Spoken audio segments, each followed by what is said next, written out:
We bring you a chilling short story titled The Boy in the Devil Costume. I hate Halloween for many reasons. I have to answer the door every 10 minutes. I have to pretend like I'm excited to give bratty kids free candy.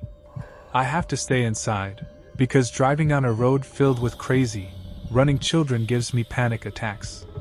I plopped down in the chair by the window. Hordes of children in garish costumes ran down the sidewalks, shepherded by tired mothers. I sighed as a group of children crossed the street and started towards my house. Ding! The doorbell chimed, echoing inside the house. I heaved myself up, grabbed the bag of Milky Ways, and walked towards the door. Trick or treat! 5 kids stood on the doorstep. A few princesses, a Batman, and a devil. I unceremoniously grabbed handfuls of candy and plopped them in each kid's bag. One murmured thank you, the rest were ungrateful little brats. Can I have more? I looked up. The devil kid was staring at me, holding out his bag. His blonde hair shone in the porch light. His eyes were a piercing ice blue. There was something oddly familiar about him, but I couldn't place it. Sure, I replied. I dropped a few more Milky Ways in the bag. He didn't thank me. He just silently turned around and walked off my porch, following the other children. I shut the door and returned to my perch by the window. I watched as the 4 children walked off my lawn, joining a mother at the end of the driveway. Then the group disappeared into the shadows of dusk. Scarcely 2 minutes later, the doorbell rang again. Ding! I grabbed the bag of Milky Ways and tromped to the door. I straightened my blouse, plastered a smile on my face, and swung the door open. Trick or treat! A similar mix of kids. 2 Elsas, Marshall from Paw Patrol, and a ninja. How scary you all look! I said. They giggled and swarmed around for the candy, all except for the ninja. He stood back from the rest, silently watching. His entire face was covered with black cloth, save for his chilling, blue eyes. Thank you, the kids cheered, stepping off the porch. As they did, the ninja kid stepped forward. His eyes glinted under the porch light, and even though his mouth was covered, I could tell he wasn't smiling. Can I have more? He said. My blood ran cold. It was the same voice. I stood there, in the doorway, frozen. The Milky Way bag hung limply from my hands. There's no way he could have changed costumes that fast. How can it be him? This must be some kind of joke. Can I have more? He asked again. I snapped out of my thoughts. Sure, of course, I said. I threw a large handful of Milky Ways in his plastic jack-o'-lantern candy bowl. That's when I noticed it was empty. If he'd been trick-or-treating all evening, how could it be empty? Hey, I said. Are you okay? But he had already turned away, running back across my lawn. In seconds he was gone, camouflaged in the dusky shadows, among the fellow trick-or-treaters. I sat back down on the chair and stared at the floor. I didn't want to look out at the swarms of kids anymore. I just wanted to be alone. Those blue eyes. I know I've seen them before. And not under good circumstances. Whenever I'd seen them before, something bad or embarrassing must have happened at the same time. Seeing them again filled me with an inexplicable dread. I ran my fingers through my hair. Maybe he came to my house last year. But that didn't make sense, either. Last year, I'd been over at my ex-boyfriend Drew's house.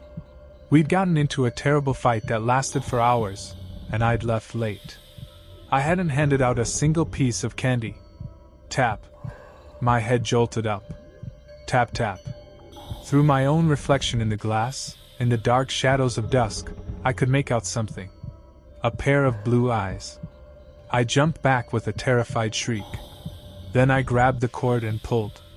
The blinds dropped with a clatter. His footsteps raced over the damp grass, fading into the night. Who the hell is he? I didn't have time to think about it. Ding. I didn't move. I didn't want to answer the door and see that kid again. Ding. Ding. But I also couldn't listen to the doorbell ring for 10 minutes. I heaved myself out of the chair, forced a smile, and swung it open. Trick or treat! My eyes glanced over the trick-or-treaters nervously. A fairy with curly hair, an Incredibles boy with brown eyes, a little girl in a tutu. None of them were him. I breathed a sigh of relief. Here you go, I said with a grin. I was so relieved, I gave each of them about 10 Milky Ways. They squealed in delight and scampered back towards their parents. I slowly pushed the door closed. It squeaked against the hinges, and then slammed shut. I returned to my chair. I glanced at my phone, 8:19 p.m. The din of children outside was finally fading. When I peeled back the blinds, the flow of little costumed figures was heading towards the main road. Within 20 minutes, the noises faded to silence. I flipped through a book, checked my texts, and got comfortable. Ding. I picked up the candy bag, which was now nearly empty. Only 4 fun-sized bars floated in the bottom. I hope it's not more than 4 kids. It wasn't. It was just one child. He was wearing some sort of werewolf costume. The outfit was black, tufts of fur haphazardly taped to his body. On his head was a hideous mask. The plastic snout was contorted into a snarl, revealing yellow teeth. Fake blood dripped from its mouth, caking the fur on his shoulders. "Do you want some candy?" I asked, my voice starting to waver. I glanced at the road. It was empty. All the kids were gone. A terrible dread sunk in my heart. My hand quivered on the doorknob. "Can I have more?" I slammed the door shut in his face. I clicked the locks. I ran to the back door and locked it. I closed the windows. Then I threw myself into the chair and sobbed. The costume was familiar. Horribly familiar. The yellow, sightless eyes, the pointed, plastic teeth, familiar and alien, all at once. I wrapped my arms around my knees and sat there, motionless on the couch, listening to the silence. Thump. I jolted up. My heart throbbed in my chest. I whipped around, looking for the source of the noise. "Hello?" I called. Thump. It was coming from the living room. I squinted in the shadows, trying to make sense of the shapes. I could see the silhouette of the floor lamp, near the window. The bulky outline of the couch. Something stood between them. Something short with a horrible, contorted face. "Can I have more?" The voice quietly called out of the darkness. How did you get in here?" I scrambled back into the family room. The golden light enveloped me, and I felt slightly better. He's probably just some lost kid, I told myself. I'll call the police. They'll find his parents. It's all just some misunderstanding. "We'll find your parents, okay?" I said, choking back the fear. "Let me just make a call. We'll get you home safely, okay, buddy?" He didn't reply. Instead, he took a slow step forward. As he came towards the light, I saw there was something terribly off about him. His head tilted strangely to one side. His left arm was twisted and mangled. With each step, his body lurched forward unnaturally. "Are you okay?" I asked. Silence. The fake blood that dripped from the werewolf's snout now soaked him. His pale little hands were covered in the red, shiny liquid. The black outfit glistened in the light. The fur was caked and matted. "Can I have more?" I backed into the family room. I fumbled for my phone. It was gone. I grabbed at anything I could find, and my hands latched onto the nearly empty candy bag. "This?" I asked. "Is this what you want?" The child didn't reply. He took a step forward. "Here, you can have it!" In my terrified state, I threw it at him. The bag bounced off his chest and landed at his feet. He didn't pick it up. "Can I have more?" "I gave you more!" He looked at me with those horribly familiar yellow eyes. Then he stopped. He stood just a few feet from me, bloody hands hanging stiffly at his sides. I took a step back and hit the wall. I was cornered. "Who are you?" I yelled. My plan to stay calm and call the police was long gone. I descended into panic. "Why won't you leave me alone?" The tiny black pupils fixed on me, and he spoke. For the first time, he didn't ask for more. "Do you remember me?" What are you talking about? Do you remember what you did to me? His high-pitched, lisping voice was muffled through the mask. Do you remember what you did 1 year ago? 1 year ago. 1 year ago, on Halloween night. The memories flooded back to me. I was storming out of my Drew's house, fuming, swearing I'd never see him again. Slam! The sound of my car door cut sharply through the night. The engine revved underneath me. The headlights blinked on in the darkness. I wasn't paying attention. I was thinking about the fight. I didn't even glance behind me before I backed out of the driveway.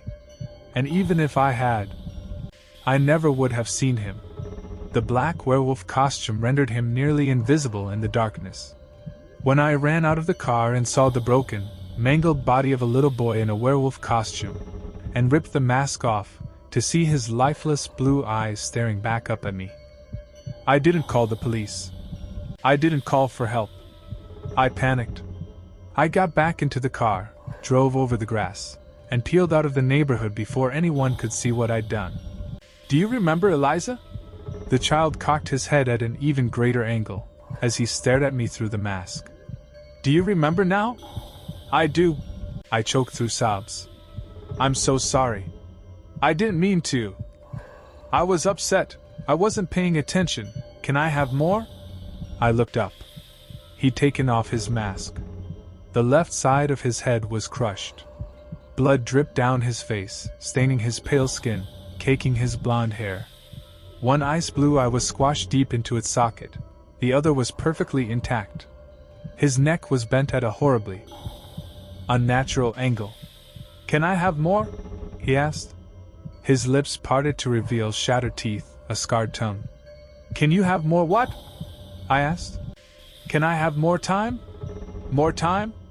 More time alive. I wish I could give that to you. My breath shuddered in my throat. I wish I could give you life. You can't, he replied. His voice suddenly became raspier, darker. Just give me yours. I stared at him. Numb. Weak. My heart ached for the poor, pathetic, mangled child in front of me. It was all my fault. I ran him over. I did this to him. I can't give you mine, I said. I backed away, further into the room. He advanced quickly, walking towards me in swift, lithe strides. You don't have a choice, he said. What are you talking about? His mouth widened into a crooked grin. Trick or treat. I bolted for the door. I yanked the door open, ran out across the yard, screamed out into the night. I didn't stop until one of the neighbors found me, standing in the middle of the road, absolutely incoherent. That was 1 year ago. In 2 days, it will be Halloween again. I've already seen him. A small figure across the street, dressed in all black. Watching me. Waiting. Wearing a hideous werewolf mask.